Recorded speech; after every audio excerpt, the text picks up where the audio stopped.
susunod na programa ay rated PG. Patnubay at gabay ng magulang ay kailangan sa mga batang manonood.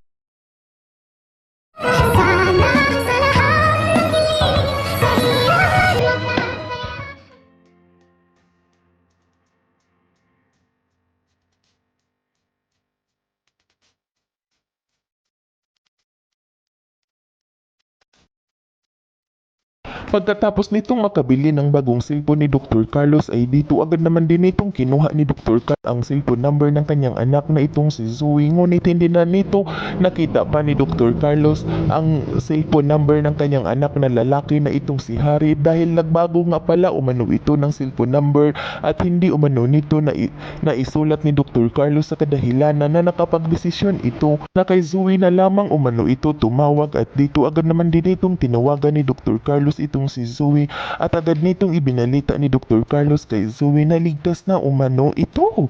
At dito labis-labis naman din itong ikinatuwa ni Zoe ang kanyang naririnig galing sa bibig ng kanyang totoong daddy nang sabihin nito ni Dr. Carlos na ligtas na umano ito at agad naman din itong sinabihan ni Zoe itong si Dr. Carlos na kasama umano nito ni Zoe itong si Harry dahil nagkita umano silang dalawa kung kaya't agad naman din itong nakikiusap itong si Dr. Carlos na gusto umano nitong makausap ni Dr. Carlos ang kanyang isang anak na itong si Harry kung kaya't agad naman din itong kinausap ni Zoe itong si Harry na gusto umano nitong kakausapin ni Dr. Carlos at dito agad naman din itong inabot ni Zoe ang kanyang cellphone kay Harry at agad naman din itong sinagot ni Harry ang kanyang daddy at sinabihan na mabuti umano at nakaligtas ito at pinakikiusapan nito ni Harry ang kanyang daddy na sumuko na umano ito sa mga pulis at wag na umano itong magtago pa. Ngunit ikinagalit naman din ito ni Dr. Carlos ang kanyang naririnig galing sa bibig ni Harry at sinabihan nito ni Dr. Carlos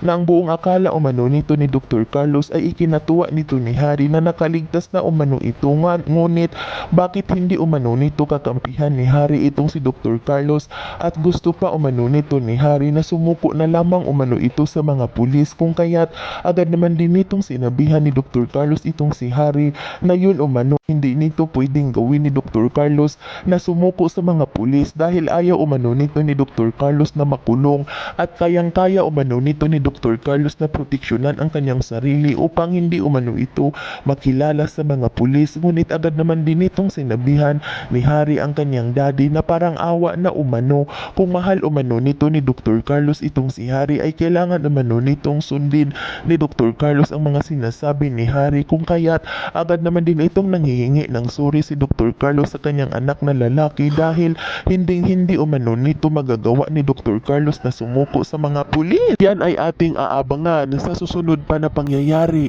sa kaganapang ito ng abot kamay na pangarap.